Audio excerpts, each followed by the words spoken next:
kita akan melanjutkan perkuliahan kita pada hari ini. Dan untuk sesi hari ini kita akan lanjutkan dengan chapter 3 ataupun bab 3 yang materinya itu adalah Euclidean vector spaces. Jadi ini adalah materi yang berbicara tentang vektor, terutama vektor yang ada di dalam dimensi Euclidean. Nah, Euclidean sendiri ini seperti kita bilang dimensinya vektor ini berada gitu ya. Jadi ada, mungkin nanti kita akan lihat ada yang 2 dimensi, ada yang 3 dimensi dan seterusnya. Oke. Nah, untuk yang bagian dari chapter 3 ini, di dalamnya itu ada 3 nanti yang akan kita bahas sampai dengan 3.3. Jadi ada 3.1 vector into space, 3 space, and n space. 3.2 ada norm dot product and distance in Rn. Terus begitu yang ketiga itu adalah orthogonality. Yang hari ini kita mau selesaikan itu pembahasan dari 3.1 vektor di dimensi 2, vektor di dimensi 3, dan vektor di dimensi ke n. Oke. Nah, jadi kita akan lihat dulu introduction-nya dulu ya, perkenalannya. Nah, vektor sebenarnya udah dipelajari di SMA, ya kan? Jadi di dunia engineers dan juga dunia fisikawan gitu kan, kita biasanya merepresentasikan vektor itu kalau dia di dalam 2 dimensi disebut juga 2 space, dan juga kalau di dalam 3 dimensi disebut juga 3 space. Nah, kita representasikan dengan sebuah panah gitu ya, sebuah tanda panah seperti demikian. Ini bisa dilihat di sana. Jadi panahnya itu ada initial point ataupun titik awal, dan ada terminal point ataupun titik akhir. Oke. Jadi arahnya itu adalah dari initial point kepada terminal point. Oke. Vektor, ingat di sana bahwa vektor itu memiliki yang namanya direction ataupun arah, dan juga memiliki panjang gitu ya. Dia punya besaran yang kita sebut sebagai panjang. Nah, terus udah gitu, kalau untuk orang matematikawan biasanya menyebut vektor geometri, dan dimana ekor dari si panah ini disebut dengan initial point, dan ujung dari si panah ini kita sebut dengan terminal point. Oke, ini tentang termnya aja. Nah, sekarang kita mau lihat bagaimana mendenotasikan vektor. Di sini ya mungkin akan berbeda juga kalau di buku yang lain, tapi kalau di buku yang ini kita pakai penulisan dari si vektor itu adalah dengan huruf tebal ya, tapi pakai lowercase aja gitu ya. Jadi ada A, B, V, W, X, terserah segala macam dengan huruf lowercase, tapi ditulis dengan tebal. Nah, terus udah gitu bisa juga ditulis dengan italic ataupun miring gitu ya. A, K, V, W, X, terserah mau bagaimana penulisannya. Mau bagaimana huruf-hurufnya, tapi penulisannya boleh dengan bold, boleh dengan italic. Oke, cuman kalau misalnya kita nulis pakai pulpen mungkin nanti akan berbeda. Kita bisa pakai notasi sedemikian ya. Jadi misalnya kita mau tuliskan vektor V. Vektor V itu adalah sebuah vektor yang punya titik origin di A dan punya titik terminal di B. Jadi nulisnya seperti ini ya, V sama dengan AB, di atasnya kasih tanda panah. Oke, seperti demikian juga bisa. Oke, nah sekarang untuk sesi 1 gitu ya, ini saya bagi-bagi ke dalam beberapa sesi supaya lebih mudah nanti kalau kalian mau belajarnya. Yang sesi 1 itu kita berbicara tentang vektor ekivalen dan vektor nol. Oke, apa itu vektor ekivalen? Nah, seperti namanya, ekivalen ini berbicara tentang vektor yang sama. Oke, tapi vektor yang sama di sini terlihat itu dari panjang dan arahnya. Oke, panjang dan arahnya. Dan tidak peduli dimanapun posisi dari vektor ini. Coba lihat di gambar ini ya, 313. Nah, di sana ada vektor-vektor yang panjangnya itu sama dan arahnya juga sama. Maka vektor-vektor ini disebut dengan vektor-vektor yang saling ekivalen. dimanapun dia posisinya nggak masalah. Oke, nah jadi ada lagi vektor yang disebut dengan equal, sama. Nah ini notasinya itu V sama dengan W. Kalau misalnya ada vektor V, ada vektor W dan keduanya sama, kita bisa tuliskan seperti demikian ya. Jadi bedakan ekivalen dengan sama, equal, beda itu ya. Oke, terus udah gitu kita juga mengenal istilah dari vektor 0. Vektor 0 ini adalah vektor yang mana titik awal dan titik akhirnya itu punya besaran sebesar 0. Oke, dan kita notasikan dengan 0, tebal gitu aja ya. Jadi si vektor 0 ini juga tidak punya arah. Jadi kalau misalnya mau kita libatkan vektor 0 ini dalam pengerjaan suatu soal, ya ini bisa arahnya kemanapun, tergantung bagaimana si persoalannya diberikan gitu. Bisa ya? Oke. Nah, sesi kedua ini saya berbicara tentang vector addition ataupun penjumlahan vektor. Ada dua aturan, kita juga udah belajar sebelumnya, kayaknya di SMA ini udah dipelajarin di fisika, bahwa aturan dari penjumlahan vektor itu yang pertama adalah aturan trapesium dan yang kedua adalah aturan segitiga. Oke, berlaku baik di dua dimensi ataupun tiga dimensi. Terus udah gitu hasilnya pun nanti sama, walaupun metodenya ini namanya aja beda, tapi sebenarnya hasilnya akan sama gitu ya. Nah, tapi yang pertama yang paralelogram ataupun yang metode trapesium ini tadi, dia tuh menyambungkan antara initial point dari P kepada initial point dari P dan W kepada arah berbeda dari paralelogram yang akan dibentuk gitu ya. Mungkin lebih jelasnya saya kasih gambarnya aja ya ini. Seperti demikian ya. Jadi ini yang aturan ini yang penjumlahannya. Kita mau menjumlahkan, ada vektor V, ada vektor W. Kita mau jumlahkan ya kan, V tambah W. Sedemikian. Jadi sebenarnya panjang V tambah W itu disimbolkan ataupun dinotasikan dengan panah yang ini nih, dengan vektor yang ini. Oke, kalau tadi di aturan paralelogram itu seperti disebutkan bahwa penjumlahan antara V dengan W itu ya kita mengambil titik dari terminal masing-masing ya, terminal masing-masing si P dan W, terus udah gitu kita perpanjang ya kan, dimana W ini tetap harus sama besarnya dengan W yang di atas ini gitu kan, terus udah gitu si V-nya juga sama besarnya dengan si V yang ada di sebelah sana. Nah sekarang kita ketemu terminal point-nya. Nah inilah terminal point, inilah yang merupakan vektor baru di mana original point-nya adalah sama-sama di sini, sama-sama di original point untuk V dan W, dan terminal point-nya ada di sini. Oke, hasilnya tetap sama. Nah kalau yang segitiga itu kita mengambil original point dari V, kemudian kita mengambil terminal point dari W. Jadi jumlahnya itu adalah notasi dari si vektor yang diberikan oleh original point dari V dan terminal point dari W. Oke, saya nggak usah tambahin lebih banyak, kayaknya udah bisa lah itu ya. Nah sekarang ini ada penjumlahan dari si vektor, namun dipandang sebagai sebuah translasi ataupun perpindahan.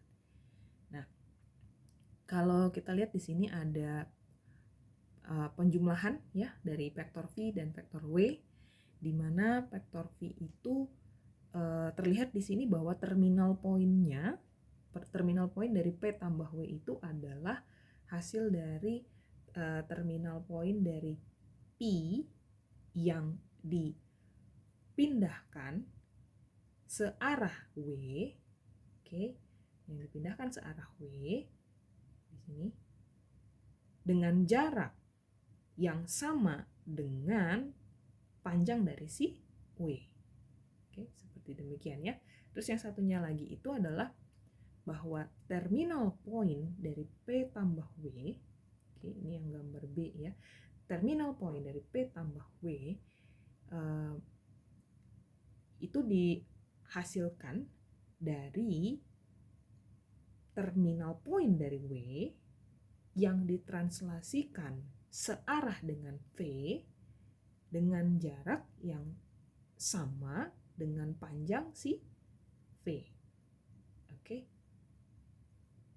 Ya itu bahasanya aja sih ya, tapi kayaknya kebayang lah ya dengan gambar ini, kita tahu gambarnya seperti apa.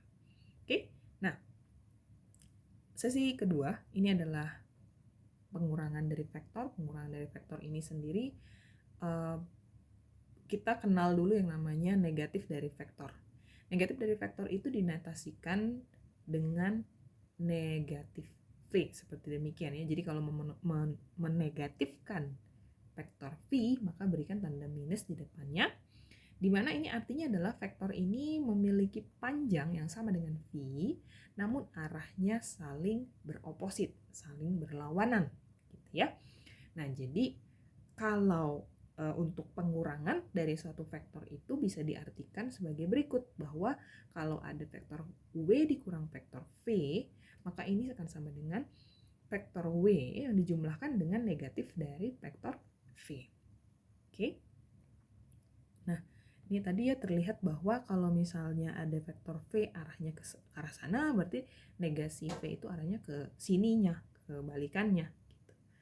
Jadi kalau ada pengurangan vektor W terhadap vektor V, hasilnya itu adalah seperti ini nih. Ya kan? Kita tarik oposit dari V berarti ke arah sini, ya kan? Terus udah gitu kita cari besarannya dengan boleh pakai cara trapesium. Jadi arah dari si W kurang V itu ada di sini. Ataupun dengan pakai cara metode segitiga, arah dari W kurang V itu boleh ada di sini nih. Seperti itu ya. Oke. Nah, sesi 3 ini adalah multiplication dari skalar ataupun perkalian dari bilangan-bilangan skalar yang bisa diartikan kalau misalnya ada suatu K sebagai sebuah skalar tidak nol, tidak sama dengan nol, ya, maka skalar produk ataupun perkalian skalar dari vektor V dengan K itu adalah vektor yang panjangnya sama dengan mutlak dari K. Oke. Dikali dengan panjangnya vektor V tadi. Arahnya bagaimana? Arahnya tetap sama dengan si V apabila K positif. Oke. Dan arahnya akan berlawanan dengan V apabila K-nya negatif. Oke. Case 1 K-nya lebih dari 0, case 2 K-nya kecil dari 0, dan case 3 yang ini dia adalah ketika K-nya sama dengan 0. Oke. Nah, kalau K-nya sama dengan 0 ya inilah yang tadi kita sebut sebagai vektor 0 tadi ya, atau mungkin juga vektor V-nya yang sama dengan 0. Maka apa yang terjadi? Maka perkalian skalar ataupun K kali V itu akan menjadi vektor 0. Oke, kita nyebutnya vektor 0 ya, karena menulis tebal seperti ini. Oke, ini lihat masing-masing. Jadi ada vektor V kalau misalnya dia setengah V, jadinya lebih kecil dia ya, jadi lebih imut gitu kan. Cuman arahnya tetap sama dengan V. Nah, kalau yang ini adalah minus 1 kali V. Besarnya sama dengan V, namun arahnya berlawanan dengan vektor V tadi. Kalau 2V berarti 2 kali dari panjang V, dan kalau negasi 3V itu adalah 3 kali panjang dari V, namun dengan arah yang berlawanan dengan V. Oke.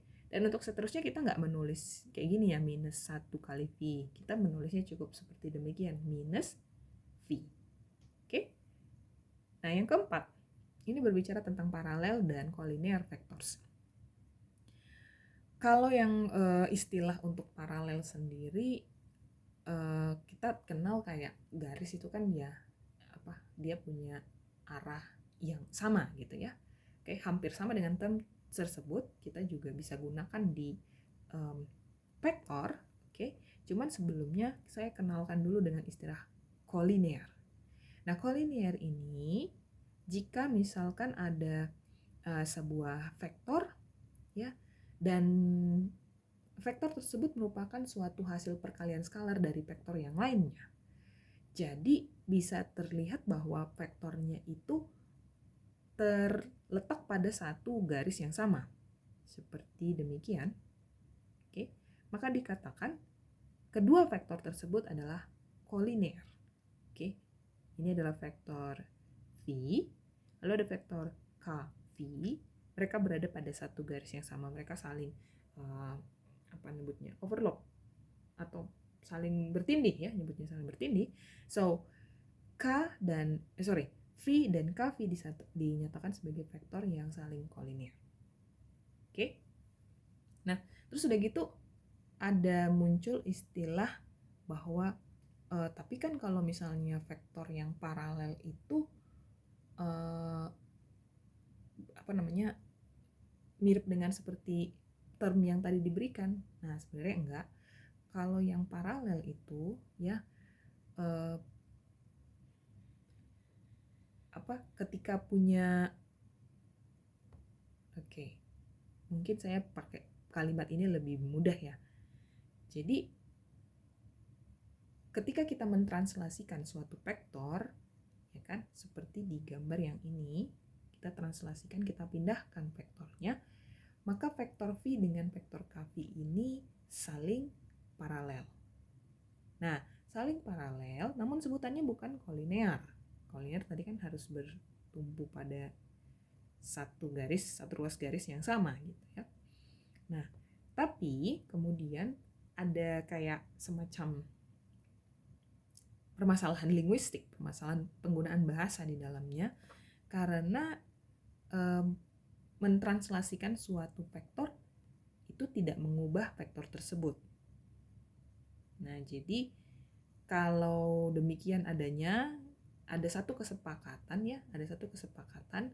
antara vektor kolinear dengan vektor paralel itu kita artikan sebagai hal yang sama karena kita berbicara dalam konteks vektor.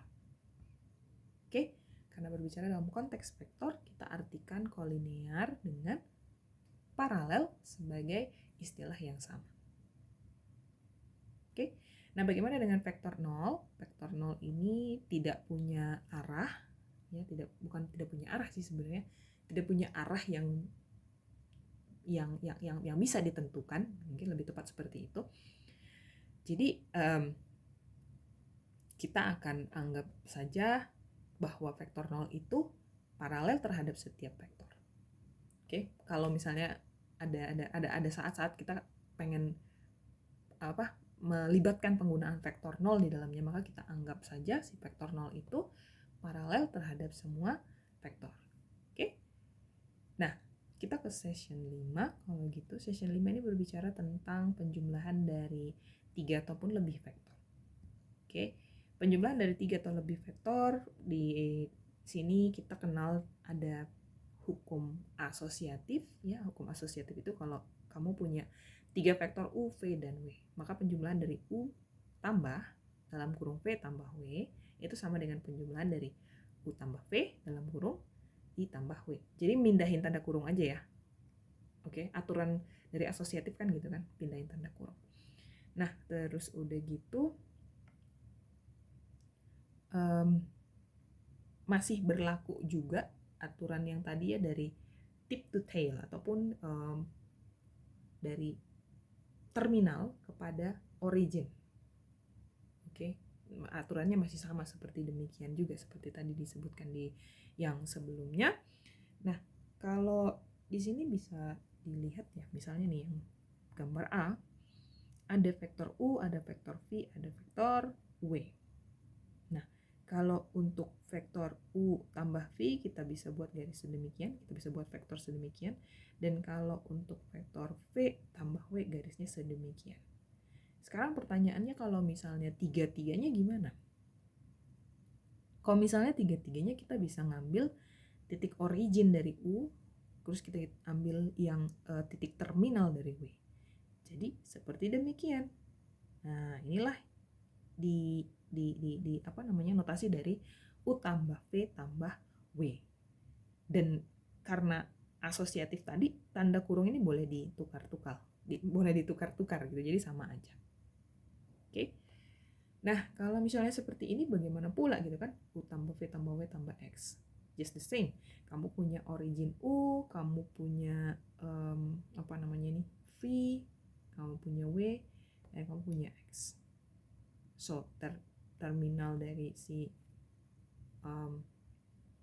X, ya kan? Terus kita punya origin dari U, itulah yang menjadikan vektor U tambah V tambah W tambah X. Oke? Nah, ini juga seperti demikian. Bedanya adalah yang ini di sini nyebutnya ya paralelipid. Nah, ini dia istilahnya. Oke, ini paralelipid. Tapi cara kerjanya ya sama aja. Kan ya, mengambil U tambah V tambah W. Jadi ada ini vektor U, ini vektor V, ini vektor W. Jadi karena ini ada di dalam satu 3 dimensi, maka penjumlahan ketiganya itu menjadikan suatu diagonal ruang. Ya, suatu diagonal ruang yang dibentuk oleh vektor-vektor U, V, dan W ini tadi. Oke. Nah, terus ke sesi 6 ini berbicara tentang vektor di sistem koordinat. Kalau di sistem koordinat ini berarti kita terkait dengan dimensinya. Jadi kalau 2 dimensi seperti demikian ya. Terus udah gitu kalau yang dia 3 dimensi seperti demikian. Oke, yang membedakannya adalah komponennya. Pada 2 space, pada 2 dimensi komponennya ada 2. Jadi V komponennya terdiri dari V1 dan V2. Pada 3 space, maka komponennya ada 3, ada V1, V2 dan V3. Oke. Nah, terus untuk gambaran secara geometrik ya, kita bisa lihat bahwa 2 vektor di dimensi 2 ataupun dimensi 3 itu ekivalen jika dan hanya jika kedua-duanya memiliki terminal point yang sama dan juga si original point-nya itu initial point-nya itu adalah di titik asal. Oke. Nah, terus udah gitu kalau secara algebra kalau misalnya dikatakan 2 vektor itu ekivalen jika dan hanya jika komponen-komponen yang berkorespondensi saling equal. Oke. Di sini misalnya kita ngambil ada vektor V, ada vektor W. Nah, jadi V itu kan tadi komponennya V1, V2, V3. W komponennya apa? W1, W2, W3. Ini akan saling ekivalen jika dan hanya jika V1 sama dengan W1, V2 sama dengan W2, V3 sama dengan W3. Oke, jadi melihat ekivalensi 2 buah vektor secara geometrik maupun secara algebra gitu ya. Nggak bisa bikin Indonesianya susah tuh. Oke, nah terus kita lanjutin aja dulu. Sesi 7 ini berbicara tentang vektor, namun initial point-nya itu bukan di titik asal. Oke, vektor tapi initial point-nya bukan di titik asal. Let's say ada titik P1, ada titik P2. P1 diberikan oleh X1, Y1, P2 diberikan oleh X2, Y2. Maka P1, P2 sebagai satu vektor itu dituliskan sebagai selisih dari komponen-komponennya di mana X2 kurang X1, Y2 kurang Y1. Oke, bedakan ya yang mana yang menjadi titik asal tadi ataupun titik inisialnya dan mana yang menjadi terminalnya. Kalau di sini kan kita pakai inisialnya itu di X, terminalnya di Y. Jadi komponennya itu harus saling selisih antara titik-titik pada titik inisialnya dan juga titik-titik pada terminalnya gitu ya. Oke, nah jadi beda arti P1 P2 dan P2 P1. Oke, nanti itu berbeda artinya. Nah, sekarang untuk Oke, ini tadi udah cukup jelas juga ya. Dan juga kalau misalnya yang di 3 dimensi seperti demikian juga. P1, P2 itu kalau masing-masing titiknya punya 3 komponen, maka kita bisa tuliskan vektornya itu sebagai pengurangan masing-masing komponennya, yaitu X2 kurang X1, Y2 kurang Y1, dan Z2 kurang Z1. Oke, nah gambarnya seperti demikian. Oke, jadi ini si P1 tadi, ini si P2 tadi. Oke, kita gambarkan vektor P1, P2 itu sebagai vektor V seperti demikian. Oke, dan datangnya juga sebenarnya dari pengurangan vektor OP2, OP1. Apa itu vektor OP2? Ya vektor yang titik inisialnya itu di titik origin dan titik terminalnya ada di P2. Demikian juga dengan si OP1 ya. Oke, ini kayaknya bisa lah ya. Nah, ini ada contoh. Kalau diminta tentukan komponen dari satu vektor, kalau vektor-vektornya itu kalau titik-titiknya itu diberikan oleh P1, P2 masing-masing 2-1, 4 dan 7, 5, 8. Kita kurangkan aja kan ya komponennya untuk menentukan P sama dengan P1, P2. Jadi V-nya apa? 7 kurang 2, 5 kurang negatif 1, ya kan ya? Terus dari itu ini, minus 8 kurang 4. Jadi dia 5, 6, minus 12. Ingat di sini kita nyentuhin P1, P2 ya. Jadi P2-nya itu sebagai terminalnya, terus udah gitu P1-nya sebagai inisialnya. Oke, kalau kebalikannya gimana? P2, P1. Iya, betul. Jadi P1-nya yang jadi terminalnya dan P2 jadi inisialnya. Oke, nanti hasilnya jadi pengurangan antara si ini nih, 2 dengan 7 ya, 2 kurang 7, min 1 kurang 5, 4 dikurang negatif 8. Jadinya ini ya, sebentar saya tulisin aja deh. Min 5, min 6, 12. Oke, perhatikan ini dengan ini tuh saling oposit ya arahnya. Ya enggak? Jadi saling oposit, jadi saling berlawanan arahnya. Oke, meskipun besarnya sama tapi arahnya akan saling berbeda. Bisa ya? Oke, terus ada yang selanjutnya ini adalah n space ataupun dimensi n. Dimensi n ini sebenarnya gini, kita tuh nggak bisa menggambarkan dimensi n. Jangankan dimensi n, dimensi 4 aja sebenarnya kita udah nggak bisa gambarkan. Karena kemampuan visualisasi kita itu terbatas pada dimensi 3, pada ruang. Kalau udah 4, itu berarti seperti teori relativitas Einstein di mana dia udah melibatkan dimensi waktu. Kan gitu kan? Si Einstein kan relativitasnya bukan hanya berbicara tentang ruang tapi juga tentang waktu. Jadi teorinya udah mirip ke sana tuh arahnya gitu ya. Dan sebenarnya it's not necessary to write down dimensi 4 dan seterusnya gitu kan. Cuman penggunaannya gitu ya, aplikasi dari si dimensi n ini ada juga di dunia nyata gitu. Jangan kayak mikirin oke, berarti itu hanya ada di dunia sains atau bagaimana gitu. Enggak, ini ada di dunia nyata. Aplikasinya itu misalnya ada di experimental data. Let's say misalnya ada seorang scientist yang melakukan beberapa eksperimen yang dia bikin measurement ataupun pengukuran setiap kali eksperimen itu dilakukan. Oke, jadi eksperimennya itu bisa hasilnya itu bisa dituliskan sebagai sebuah vektor y, ya, vektor y yang terdiri dari titik-titik y1, y2 sampai dengan yn. Oke, dan terus udah gitu y1, y2 sampai dengan yn ini adalah values yang diukur tadi ataupun nilai yang diukur tadi. Dalam artian gini, n-nya itu adalah banyaknya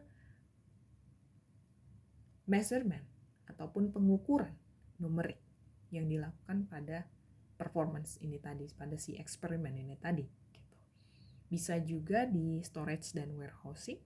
Misalnya ada sebuah truk. Nah, truk ini punya 15 titik gitu lah ya di pods untuk menyimpan barang gitu kan, atau apalah itu, gudang gitu kan. Nah, terus udah gitu setiap titik-titik ini tadi mereka punya let's say ada 15 tuple di dalamnya. Nah, 15 tuple ini tadi adalah dimensi banyaknya si tuple ini tadi. Dan X1 itu apa? X1 itu adalah banyaknya truk di depot yang pertama. X2 itu apa? X2 itu adalah banyaknya truk di depot yang kedua gitu kan, dan seterusnya. Jadi dimensinya itu dalam artian adalah pengukuran tertentu yang kita lakukan di fenomena yang terlihat di dunia nyata gitu. Oke. Dah, terus udah gitu bagaimana dengan operasinya kan gitu kan. Tadi udah berbicara vektor apa segala macam. Nah, sekarang kalau dimensi kita dimensi n, kita punya vektor-vektor juga di situ. Bagaimana dengan operasinya? Jadi di sini operasinya itu sama dengan vektor yang terjadi di R2 ataupun R3. Oke. Sama aja operasinya. Mungkin ada nanti penjumlahan, mungkin ada pengurangan, tapi semuanya seperti yang tadi kita lakukan operasi di dimensi 2 dan dimensi 3. Oke, selain itu juga perlu saya tuliskan di sini sebagai vektor 0. Di sana itu ada 0 itu dinotasikan sebagai 0 sampai dengan 0 sampai dengan ke n gitu kan. Dan juga ekivalensi antara vektor-vektornya di dalam Rn itu kita bisa lihat dari masing-masing komponennya. Let's say kita punya ada vektor V, kita ada punya vektor W. V ini komponennya ada V1, V2 sampai dengan Vn, dan W ini komponennya ada W1, W2 sampai dengan Wn. Nah, keduanya dikatakan ekivalen ya. Bisa juga dikatakan equal atau sama gitu ya. Jika masing-masing komponennya dapat dituliskan sebagai V1 sama dengan W1, V2 sama dengan W2, dan seterusnya sampai dengan Vn sama dengan Wn. Oke. Nah, terus kita punya contoh di sini. Misalnya ini ya. Ada A, B, C, D sama dengan 1, min 4, 2, 7. Ini kedua-duanya akan sama jika dan hanya jika nilai A-nya 1, B-nya sama dengan min 4, C sama dengan 2, dan D sama dengan 7. Oke. Nah, kalau misalnya operasi aljabriknya gimana? Sama aja gitu kan. Ini ada V sama dengan 1 min 32, ada W sama dengan 4, 2, 1. Kalau penjumlahannya dia jadi seperti demikian. Hasilnya 5 min 1, 3. Kalau multiplication-nya ataupun pengalian dengan skalarnya dia jadi 2pi misalnya. Maka hasilnya adalah 2 min 6, 4. Terus kalau misalnya dikalikan dengan negatifnya, jadi negatif W itu adalah min 4, min 2, min 1. Nah, sekarang kalau pengurangannya nih, P dikurang W. Nah, ini sama dengan P ditambah negasi dari W. Yang hasilnya adalah minus 3, minus 5, dan 1. Oke, next. Ada teorema 311 dan ini sudah mengcover yang kita tadi bahas, bahwa misalnya yang pertama ini ya, diberikan sebelumnya ada U, V, dan W merupakan vektor-vektor di dalam Rn. K-nya dan M-nya itu skalar. Yang pertama U tambah V sama dengan V tambah U berlaku komutatif. Yang kedua berlaku hukum asosiatif, U tambah V tambah W sama dengan U tambah V tambah W, pemindahan tanda kurung aja. Terus udah gitu yang ketiga ada U tambah vektor 0 sama dengan 0 tambah vektor U, dan hasilnya adalah U. 0 di sini merupakan identitas penjumlahan vektor. Oke, artinya ya kamu kalau misalnya mau nambahin vektor apapun dengan 0 akan hasilnya adalah vektor itu sendiri. Oke, kemudian ini ketika kita menjumlahkan U tambah negatif U, hasilnya adalah 0. Penjumlahan dari perkalian dari K dengan U tambah V itu adalah K U tambah K V. Terus kalau K tambah M sebagai skalar dikalikan dengan vektor U, maka hasilnya adalah KU ditambah MU. Kemudian perkalian skalar dalam hal ini juga mengenal hukum asosiatif bahwa K dikali MU sama dengan KM kali U. Dan yang terakhir ada 1 kali U sama dengan U. Oke, vektor yang komponen-komponen itu semuanya 1. Kalau dikali dengan U, maka hasilnya akan vektor U juga. Teorema 312, jika V itu adalah satu vektor di dalam Rn dan K itu adalah satu skalar, maka vektor 0 kali V sama dengan 0, K dikali 0 sama dengan vektor 0, K dikali vektor 0 ya, sama dengan vektor 0. Terus yang ketiga itu adalah negatif 1 kali V sama dengan negatif V. Oke. Nah, ini adalah linear combination ataupun kombinasi linear. Kombinasi linear ini berbicara tentang vektor-vektor ya. Vektor-vektor yang dituliskan ataupun dihasilkan dari penjumlahan, pengurangan, dan juga perkalian. Oke, misalkan kita punya ada P1, P2, ada P3. Di dalam vektor pada dimensi Rn. Oke, nah penulisan dari U sama dengan 2P1 tambah 3P2 tambah P3 dan W sama dengan 7P1 kurang 6P2 tambah 8P3. Oke, ini adalah kombinasi linear. Oke, jadi secara umum kita bisa buat definisinya bahwa diberikan W suatu vektor di dalam Rn. Maka W itu dikatakan sebagai sebuah kombinasi linear dari vektor-vektor V1, V2 sampai dengan V ke R. Ini harusnya V ke N ya kayaknya ya. Oh enggak, oke. Sampai dengan V ke R di dalam Rn. Dan bisa diekspresikan dengan bentuk W sama dengan K1V1 tambah K2V2 tambah dan seterusnya sampai dengan KRVR. K ini apa? K ini masing-masing merupakan bilangan-bilangan skalar. Nah, terus udah gitu, skalar ini juga nanti disebut sebagai koefisien dari linear combination ataupun dari kombinasi linear. Nah, ketika R-nya sama dengan 1, maka persamaan 14 ini tadi, rumus 14 ini tadi, W-nya itu sama dengan K1P1. Jadi, sebuah kombinasi linear dari sebuah vektor itu adalah perkalian skalar dengan vektor tersebut. Gitu ya. Oke. Jadi ini ada notasi ya, notasi dari V di dalam Rn gitu kan. Dan bentuknya ini disebut sebagai comma delimited. Saya belum nemu istilah bahasa Indonesianya ya, but ya kita kenal yang seperti ini sebagai comma delimited. Oke. Kita bisa tuliskan juga V ini tadi ya, vektor V ini tadi dalam bentuk sebagai berikut. V sama dengan gitu kan ya, P1, P2 dan seterusnya Pn. Dan ini adalah sebuah matriks baris kan ya, seperti sebuah matriks baris kan gitu kan. Nah, ini kita sebut juga dengan row vector form. Oke. Terus udah gitu kita juga bisa tuliskan ke bawah seperti demikian. Ini yang kita sebut sebagai column vector form. Oke. Ya, ini pemilihan notasinya seperti apa tergantung kepada seperti bagaimana convenience-nya gitu. Tergantung keperluannya mau seperti apa gitu kan. Oke. Nah, notasi yang akan digunakan seterusnya itu mungkin akan banyak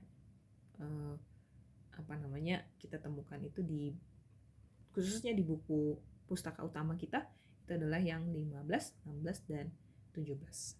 Oke, kayaknya itu aja lah ya untuk bagian ini. Nanti kita mau lihat di 3.2 seperti apa. Jadi nanti ini kita lanjut dengan sesi pembahasan soal-soal. Kalau ada yang kurang jelas, nanti bisa ditanyakan kepada saya, dan atas perhatiannya saya ucapkan terima kasih.